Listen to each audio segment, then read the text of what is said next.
এনেকুৱা বহুত লোক আছে যিয়ে মোটিভেট হৈও কাম কৰিব নোৱাৰে। তেওঁ কিবা এটা কৰিবলৈতো বহে, কিন্তু অলপ পাছতেই বৰ ফিল কৰে। তেওঁ না বেছি সময় কিতাপ এখন পঢ়িব পাৰে, না এসপ্তাহতকৈ বেছি দিন ৰেগুলাৰ ব্যায়াম কৰিব পাৰে। আৰু তেওঁ নিজকে যিমানেই প্ৰমিছ নকৰক কিয়, তেওঁ নতুন কাম এটা কেতিয়াও এসপ্তাহতকৈ বেছি দিন ফ'ল' কৰিব নোৱাৰে। কেতিয়াবা এটা মটিভেশ্যন ভিডিঅ' দেখি নিজকে মটিভেট ফিল কৰে, যদিও সেই মটিভেশ্যন এদিন পাছতেই ফুজ হৈ যায় আৰু আকৌ সেই আগৰ অৱস্থালৈ ঘূৰি আহে। যদি আপোনাৰো এনেকুৱাই হয়, তেন্তে এই ভিডিঅ'টি আপোনাৰ বাবে বহুত হেল্পফুল হ'ব। ভিডিঅ'টিত কোৱা প্ৰিন্সিপলসমূহ ফ'ল' কৰিলে আপুনি যথেষ্ট মটিভেশ্যন ফিল কৰিব আৰু কামসমূহতো ভালদৰে মন দিব পাৰিব।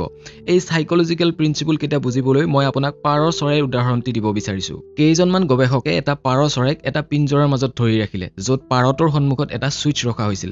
যেতিয়া পাৰটোৱে বাওঁফালে থকা ছুইচটো চুই দিয়ে, তেতিয়া তাত সি বিভিন্ন টেষ্টি খাদ্য খাবলৈ পায়।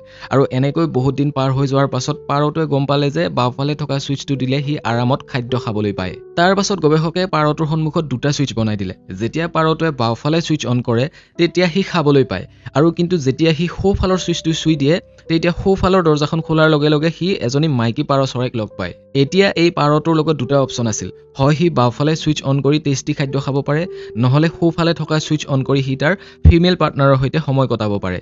যেনেকৈ আপুনি ভাবিছে যে আপুনি যদি সেই পাৰ চৰাইটো হ'লহেঁতেন, তেন্তে আপুনি বেছিভাগ কোনটো ছুইচ অন কৰিলে হয়? পাৰটোৱেও সেইটোৱেই কৰিলে। সি বাওঁফালে থকা ছুইচটো এৰি বাৰে বাৰে সোঁফালে থকা ছুইচটো অন কৰিবলৈ ধৰিলে, যাতে সি সেই মাইকী পাৰটোৰ সংগ বেছিকৈ লাভ কৰে।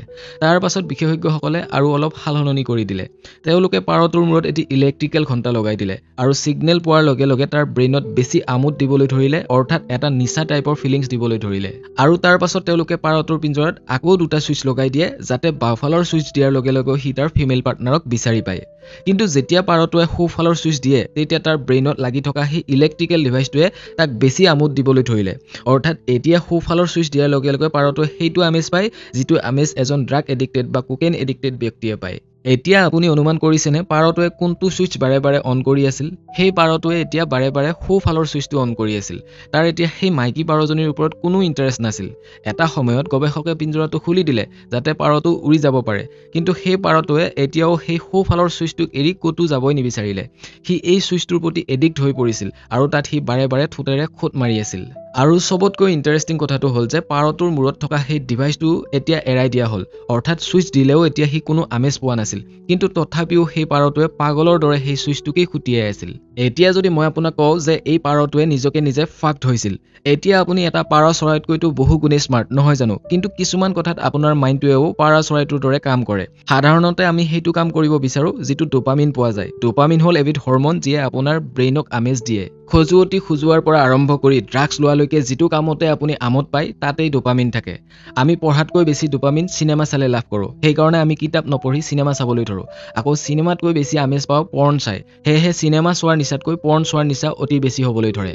আৰু ড্ৰাগছ যেনে কোকেইন, MDMA, LSD আদিয়ে ইয়াতকৈও বেছি ডোপামিন আমাৰ মগজুত উৎপন্ন কৰে। সেইবাবে যিয়ে এবাৰ এই নিচা কৰে, সি তাক আৰু কেতিয়াও এৰিব নোৱাৰা হয়। সি ঘৰৰ পৰা পইচা চুৰি কৰি, কাৰোবাৰ পৰা ধাৰ কৰি, ডকাইতি কৰি হ'লেও সেইটো ল'বলৈ চেষ্টা কৰিবই।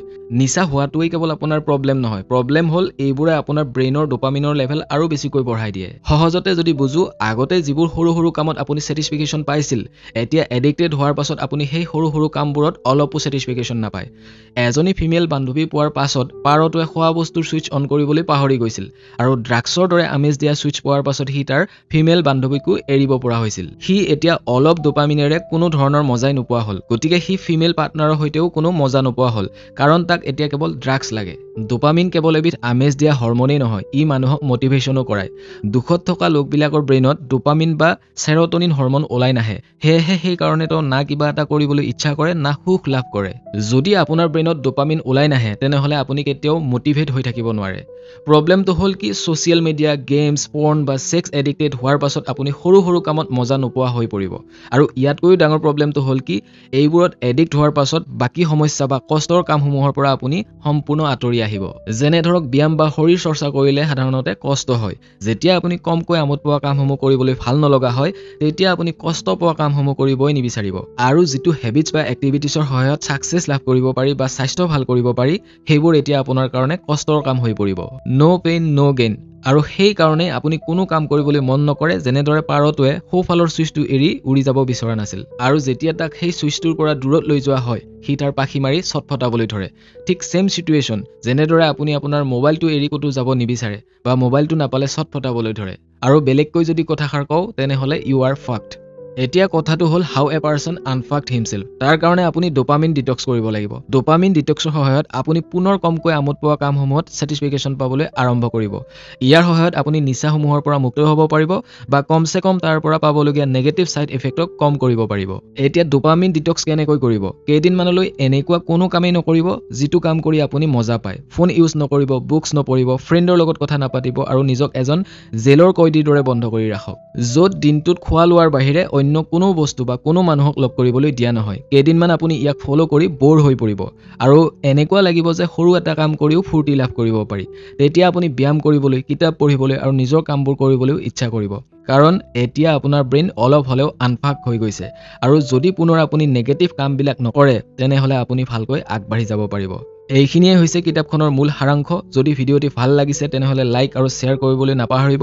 আৰু লগতে চেনেলটিলৈ যদি নতুনকৈ আহিছে তেনেহ'লে ছাবস্ক্ৰাইব কৰি ল'ব, যাতে এনেকুৱা ভিডিঅ' আপুনি ৰেগুলাৰ চাবলৈ পায়। ধন্যবাদ।